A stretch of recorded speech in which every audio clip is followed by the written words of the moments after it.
I was born flying. My mother was in such a hurry to remove me from her body and expelled me with such force, I was compelled to sprout wings. In the beginning, there were 2 of us, but while I floated up, up, up, my baby sister, younger by 7 minutes, crashed to the tiled floor, her tiny head shattered like a pale robin's egg. My relationship with pain has always been complicated. I was still a child when I figured out the pleasure that often comes afterwards. And no, not in the way that you're thinking. The warm feeling I got from the opiate drops rubbed on my gums while a new tooth tried to push itself through my tender flesh marked the beginning of a lifelong love affair. My first encounter with heroin was like coming home, if home was the most magical and beautiful place on earth, or like winning the lottery, or having all of my dreams and prayers answered. Like being in love and being loved back just as hard. I was loyal. My feelings never wavered, be it in sickness or health, and there's been plenty of sickness.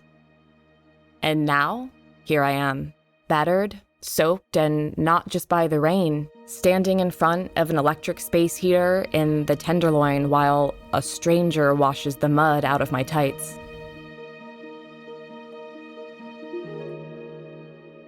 Before I thought I was a beast, I knew that I was a great beauty.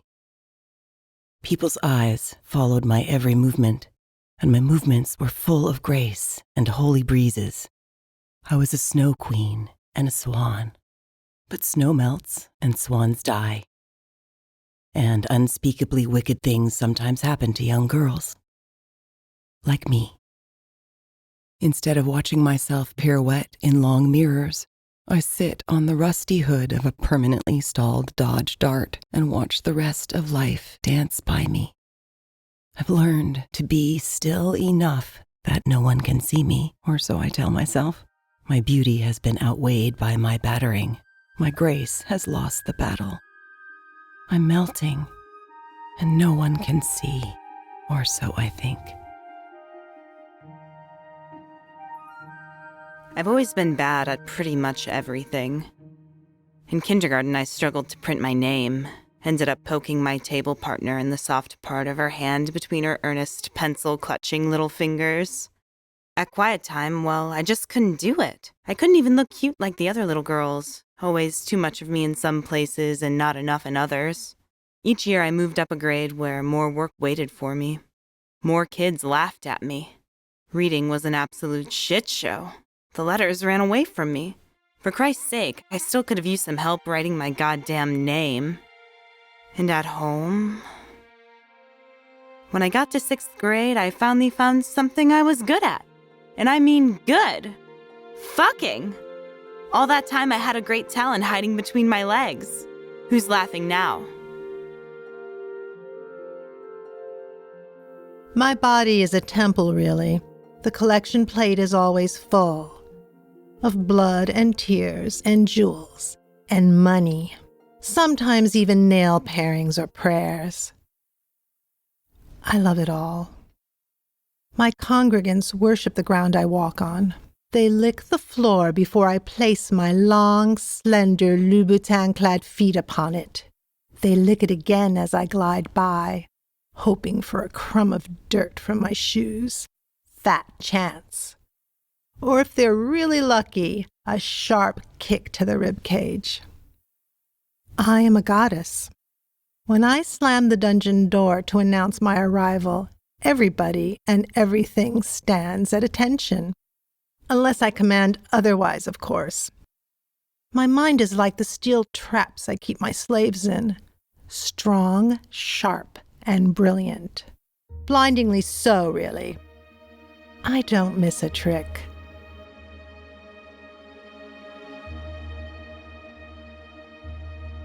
I am a prize fighter. Sometimes a prize, always a fighter. My pugilist's face shows the losses, but my full heart, the wins. My daughter is my sunshine, my oxygen, the real and only reason I put on sparkles and a smile and come out here every night. The smile is because I'm thinking about her, how I'll make her lunch for school in the morning, watch her line up her sharpened pencils and notebooks just so before putting them in her backpack. Her crisply starched and ironed uniform hanging in the closet fills me with joy. My uniform, blue sequins. Hers, cord and plaid with a Peter Pan collar. She is my angel, my heart, the true prize.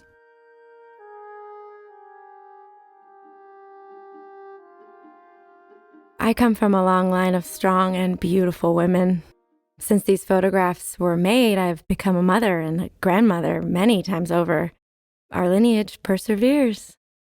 My girls might be a little surprised to see who lives inside of me, but I think these pictures, they caught my regal bearing, my joy, which are still conveyed in my movements, although I have slowed a little. The photographer was able to catch the intelligence in my eyes, the sweetness of my spirit, and my fierce will, all qualities that my family is intimately acquainted with. But just between us, what I'd been hoping to catch but couldn't was the eye of the handsome young photographer. So many lifetimes ago.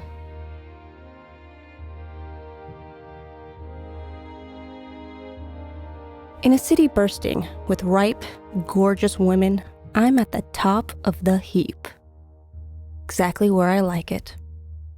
On top and in charge. No glass ceilings to get in my way. No glass houses or stone throwers for me. Beauty is currency, electric and otherwise, so I should be set for life. Or at least the next 10 years. Or until the next crop of young lovelies washes up on the shore. Then I'll jump on my bike and roar off into the sunset. There's nothing like young flesh, preferably fresh and female. And did I mention young? Mine is especially captivating. I have so much of it, a bounty. I once heard someone describe my flesh as an embarrassment of riches. Let me assure you, when I see myself reflected in a mirror, or a window, or a glass tabletop, embarrassment is the farthest thing from my mind. When I enter a room, all eyes are on me where they'll stay, which I am perfectly at ease with. The attention warms me, causing my abundance to emit a lovely, slightly sweet, slightly tainted scent. The world is an oyster to my pearl, and I intend to slurp up every last bit of it while I can. Damn, I'm gonna miss me when I'm gone.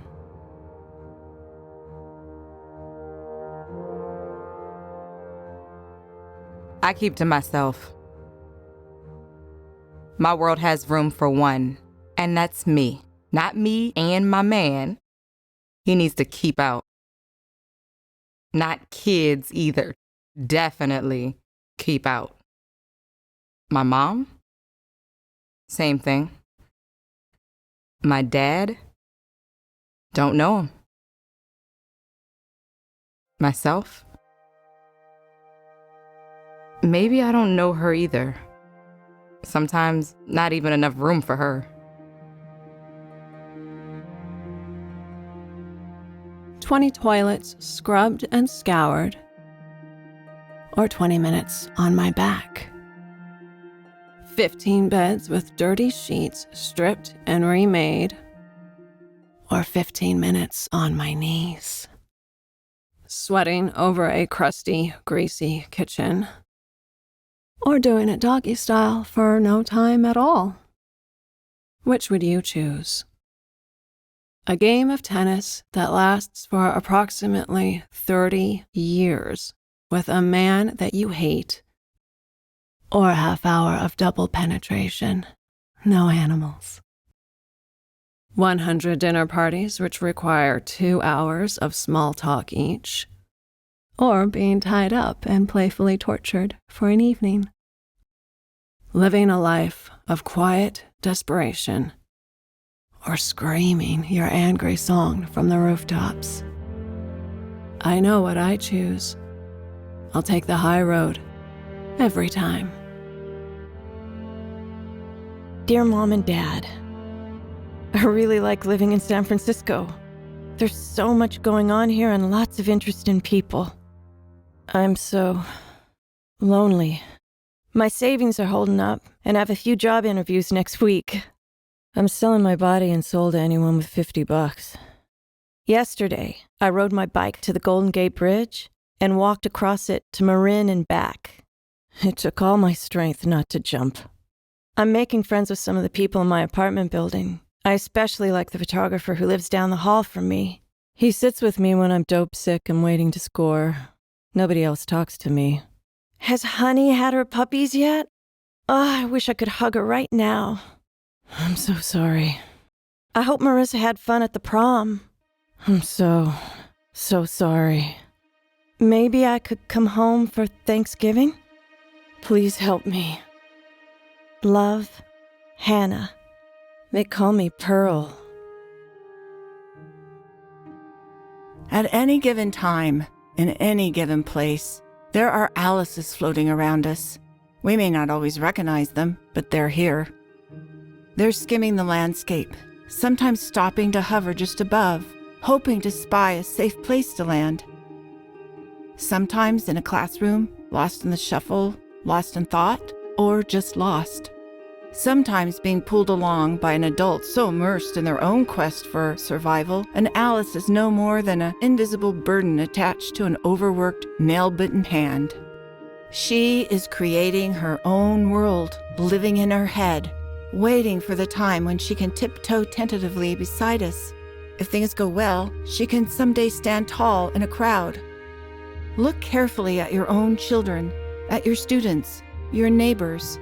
Some Alices have grown an adult carapace around their fragile forms, the wispy child still living on inside.